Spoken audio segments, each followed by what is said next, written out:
If your seedlings keep collapsing at the soil line, despite using sterile mix and careful watering, you are not dealing with just a fungus. You are dealing with root zone hypoxia, which is severe oxygen starvation. This phenomenon triggers an anoxic stress response within the plant tissue. The standard advice to avoid overwatering is not wrong, but it is dangerously incomplete. It collapses two separate biological threats into one. The first threat is oxygen starvation. The second threat is fungal invasion. By the time you observe the physical rot, the hypoxia has already destroyed the cellular integrity of the root cells. So, what if you could reverse the oxygen loss before the fungi move in? What if the cheapest bottle in your medicine cabinet could do what no chemical fungicide can? The global fungicide market is currently valued at over $23.9 billion. Home gardeners in the United States alone spend over $440 million annually on products promising to stop damping off. But here is the biological paradox. Chemical fungicides, while killing the pathogen, also destroy the beneficial symbiotic organisms your seedlings actually need to survive. That bottle of fungicide drench effing costs between $20 to $45. The alternatives are much simpler. 3% hydrogen peroxide costs less than $3. Natural cinnamon costs less than $5. The math is not the primary point. The point is that the expensive option might be making your problem worse. The real villain is not a specific company. It is a chemical class called broad-spectrum fungicides. A 2022 study published in the journal Nature Ecology and Evolution found that these chemicals reduce arbuscular mycorrhizal fungi, which are the fungi that deliver phosphorus to your plants, by 29%. Furthermore, they cut the plant's ability to absorb that essential phosphorus by 43%. You are paying to sterilize the soil, but you are also sterilizing the underground immune system of the plant. The fungicide creates the very dependency it claims to cure. Hydrogen peroxide works through a sophisticated biological process called chemical oxidation, specifically known as hydrogen peroxide oxygenated water. When hydrogen peroxide reaches waterlogged soil, it undergoes rapid decomposition. The chemical reaction is elegant. Two molecules of hydrogen peroxide decompose to release pure oxygen and water. This process delivers concentration directly into the root zone at a cellular level. A 2024 study published in the Journal of Cleaner Production demonstrated that this method raised dissolved oxygen levels by 87.11% compared to standard tap water. But what about the fungal pathogens? A 2023 study from Minia University in Egypt tested biological controls against a specific aggressive strain called Rhizoctonia solani anastomosis group 4. They discovered that organic treatments like Trichoderma species reduced damping off by over 67%. Furthermore, a 2021 review in the Journal of the Multidisciplinary Digital Publishing Institute Molecules confirmed that Trans-Cinnamaldehyde, which is the primary active compound in cinnamon, achieves 100% inhibition of that same Rhizoctonia pathogen at a concentration of just 5 milligrams per disc. This knowledge is not modern, it is ancient wisdom. The Sumerians, around 2500 before Common Era, used sulfur dusting as the first recorded antifungal treatment. By 300 before Common Era, the Arthashastra in India documented the practice of coating seeds in organic matter to protect their vitality.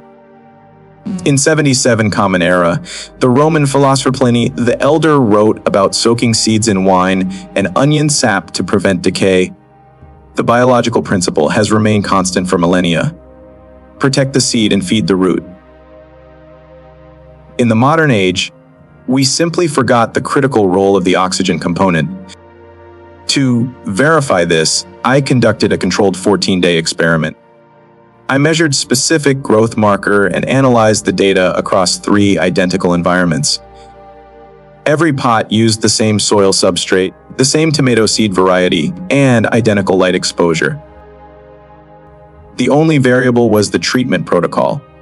Pot A was the control group, receiving only standard tap water with no additional treatment. Pot B was the organic group. I applied 1 teaspoon of cinnamon powder, a natural source of Trans-Cinnamaldehyde, which I dusted on the soil surface during planting and again on day 7. Pot C was the technical group. At each watering, I mixed 1 teaspoon of 3% hydrogen peroxide per cup of water. This was designed to target the 87.11% increase in dissolved oxygen documented in the 2024 study. By day 10, the results were undeniable. In pot A, the control group, 2 seedlings emerged, but 1 collapsed at the stem by day 12 due to a classic pythium damping off infection. The soil remained anaerobic, and the stem tissue turned brown. In pot B, the cinnamon group, all 3 seeds germinated successfully. The stems were thick and green with no signs of collapse. However, the overall growth rate was slightly slower. In pot C, the hydrogen peroxide group, all 3 seeds germinated with visibly thicker stems. By day 14, these seedlings were 30% taller with darker and broader foliage. When I rinsed the soil to examine the structure, the hydrogen peroxide roots were longer, wider, and showed extensive fine branching. This is the clear signature of the arbuscular mycorrhizal fungi activity stimulated by an oxygen-rich environment. Here is exactly how you can replicate this experiment and protect your own crops. Step 1. Select any standard sterile sedum substrate and fill 3 identical containers to ensure consistency. Step 2. Plant the same seed variety at identical depth across all 3 containers. Step 3. For the hydrogen peroxide treatment, mix exactly 1 teaspoon of 3% hydrogen peroxide per cup of non-chlorinated water. Apply this solution until the soil is moist but not saturated. This is a cost-effective solution that most people already have in their homes. Step 4. For the cinnamon treatment, lightly dust the soil surface with 1/4 teaspoon of Ceylon cinnamon. It is important to use the Ceylon variety because it contains a higher concentration of Trans-Cinnamaldehyde. Reapply this dusting on day 7. Step 5. Monitor the soil moisture levels manually. If the substrate feels wet below the surface, withhold water. You will notice that the hydrogen container will dry slightly faster because of increased root respiration and biological activity. The experimental data is clear. The hydrogen peroxide treatment significantly outperformed both the control group and the cinnamon treatment alone. However, it is important to note that cinnamon was still effective at inhibiting surface pathogens. The reason it fell behind is that it did not address the oxygen deficiency. That is the missing link in modern gardening. Every major agricultural extension service, such as the University of California, Davis, the University of Minnesota, and Pennsylvania State University, will give you the same standard advice. They tell you to use sterile mix, avoid overwatering, and ensure good air circulation. But my experiment and the 2024 study demonstrate that the advice to avoid overwatering is a passive instruction. It tells you what not to do. It does not provide a solution for how to actively rescue a root system that is already experiencing oxygen starvation. In my test, the hydrogen peroxide container was watered with the same frequency as the control, and sometimes even more. But because the water was enriched with dissolved oxygen, the roots never entered a state of hypoxia.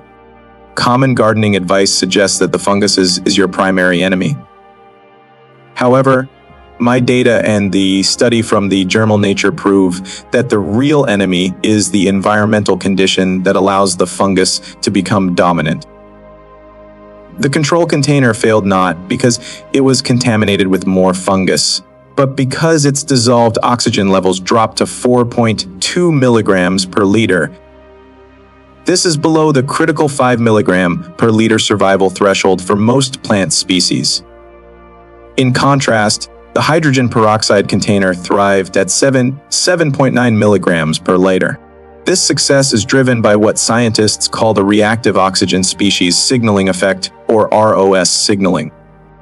Low oxygen levels do more than just starve the root. Hypoxia actually activates the virulence pathways of the fungus. In other words, a lack of oxygen makes pathogens like Pythium more aggressive and more deadly. By restoring oxygen, you are not just feeding the plant. You are biologically disarming the pathogen and removing its competitive advantage. You cannot patent Trans-Cinnamaldehyde derived from natural cinnamon. You cannot patent the natural decomposition reaction where hydrogen peroxide transforms into oxygen and water. These are natural and free biological processes. The $23.9 billion fungicide industry is built on synthetic molecules that can be patented and sold at a premium. There is no corporate revenue stream in telling people to buy a $3 bottle from a local pharmacy. You cannot patent arbuscular mycorrhizal fungi. You can only sell a synthetic chemical that attempts to replace their biological function. And when that chemical destroys the native fungi in your soil, it creates a customer for life. In 2022, the study from the journal Nature that cited previously showed that fungicide use reduces phosphorus uptake by 43%. This implies that the very products marketed to protect your seedlings are actually engineering a significant nutrient deficiency. The industry's solution is for you to buy more fertilizer. It is a closed economic loop. The average home gardener spends between $50 to $150 every season replacing failed seedlings and purchasing chemical fixes. The alternative cost is less than $5 for a full year's supply of hydrogen peroxide and cinnamon. The industry is not selling biological effectiveness. It is selling commercial dependency. When you understand that oxygen is the primary medicine for plants, you stop fearing the soil. You stop reaching for the bottle promises sterilization, and you start building a biological system that delivers life. Imagine starting every single seed you plant, including tomatoes, peppers, herbs, and flowers, and watching every single one thrive.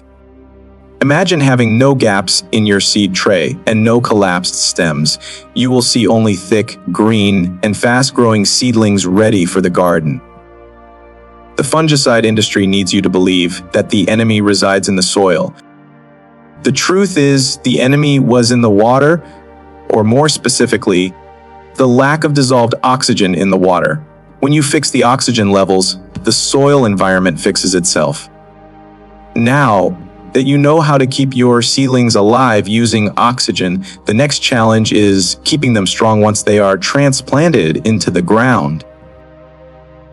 I tested a 2,000-year-old method for transplant shock that increased survival rates by 90%.